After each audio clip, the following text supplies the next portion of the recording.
വെറുതെ ഇല്ലാ വചനം പറഞ്ഞാലുണ്ടല്ലോ. ഇല്ലാ വചനം പറഞ്ഞത് നിങ്ങളല്ലേ? എന്നെ അറിയില്ലെന്ന്, എന്റെ മകനും നിങ്ങളുടെ മകളും തമ്മിൽ ഒരു ബന്ധവും ഉണ്ടായിരുന്നില്ലെന്ന്.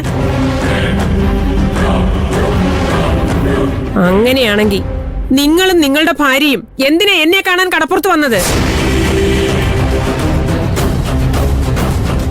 നിങ്ങളുടെ ഭാര്യ എന്തിനാ എനിക്ക് പണം തന്നത്?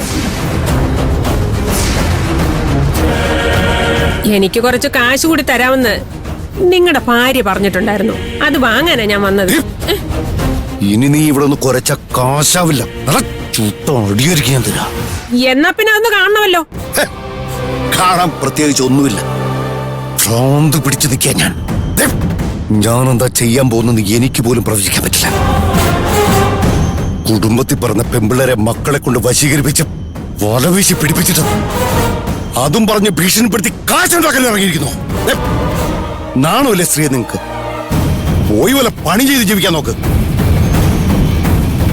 ഇനി നിങ്ങളെ ഈ പരിസരത്ത് കണ്ട കൊന്നുകളഞ്ഞാൽ ഇറങ്ങി പോകല. നിങ്ങൾ ഈ കാണിക്കുന്നതിന്റെ പ്രത്യാഘാതം എന്താണെന്ന് നിങ്ങൾക്കറിയില്ല. ഞാൻ വിചാരിച്ച ഇവിടെ എന്തൊക്കെ നടക്കുമെന്ന് നിങ്ങൾക്കറിയാവോ? എന്നാ പിന്നെ നീ നടത്തി കാണിക്കടി. അതെ, നടത്തി കാണിക്കാൻ തന്നെ പോകുന്നത്. എനിക്ക് നഷ്ടപ്പെടാൻ ഒന്നുമില്ല. കൺമുന്നിൽ കടലും തലയ്ക്ക് മുകളിൽ ആകാശവും. തെളിവുകളൊക്കെ എന്റെ കയ്യിലുണ്ട്. കാത്തിരുന്ന് കണ്ടു.